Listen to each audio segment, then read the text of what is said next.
I want to start with something that is difficult to even say. During the COVID pandemic, inside a police station in Tamil Nadu, a father and his son were forced to wipe their own blood with their clothes. Nearly 6 years later, in a rare verdict, the trial court in Madurai has awarded death penalty to all 9 policemen found guilty of the crime. But this story is not really about the punishment. It is about how the truth in this case survived repeated attempts to erase it.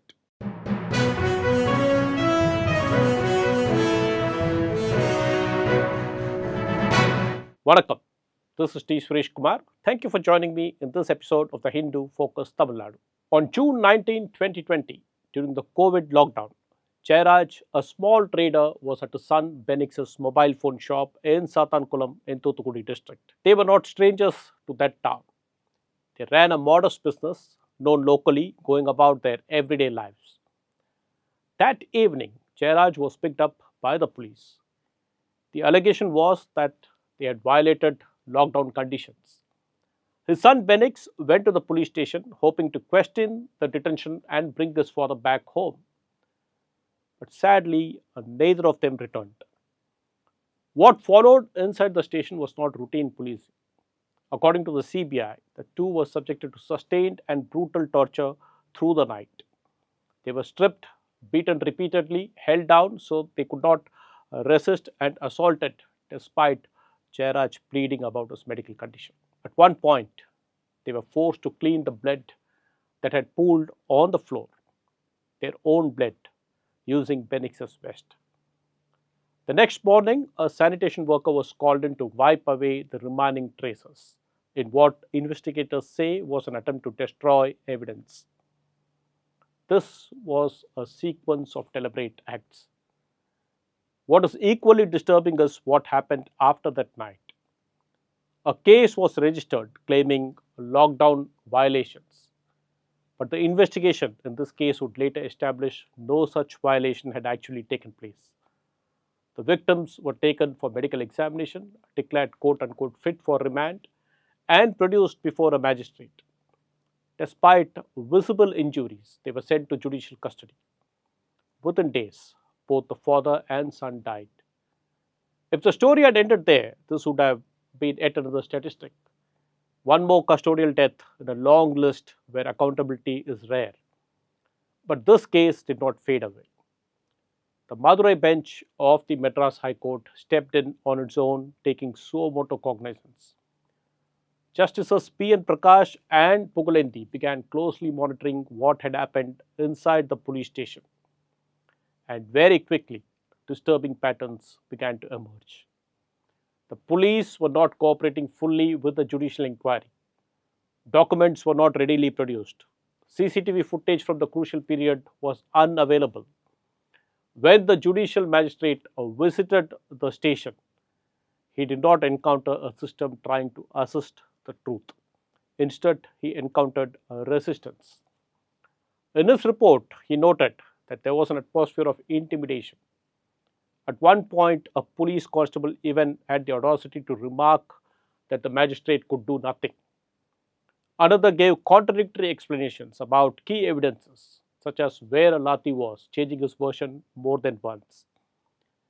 Yet another policeman walked away from the inquiry itself.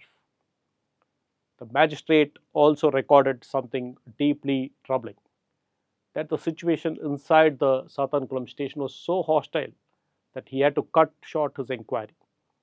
Even the inquiry that he conducted, policemen were seen recording the proceedings on their mobile phones.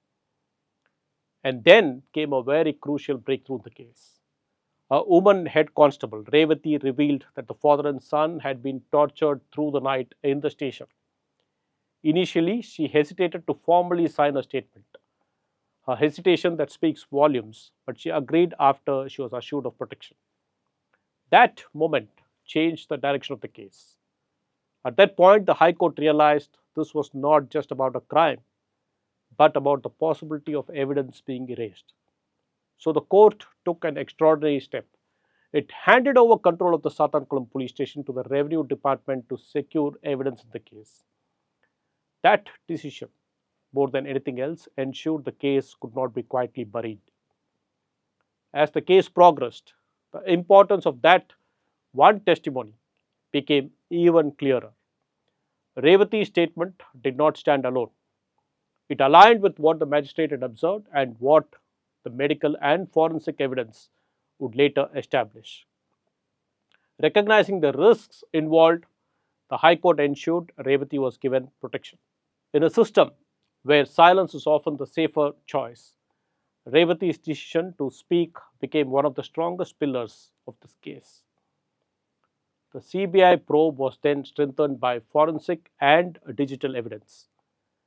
Forensic experts collected samples of blood from various parts of the police station, walls, surfaces, and objects. DNA analysis confirmed that the blood found there matched with that of the victims.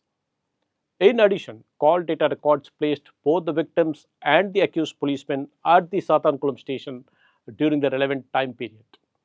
Taken together, these pieces of evidence created a consistent and compelling narrative that was difficult to dispute during the trial. And yet, even as this case reached its conclusion, certain questions remain.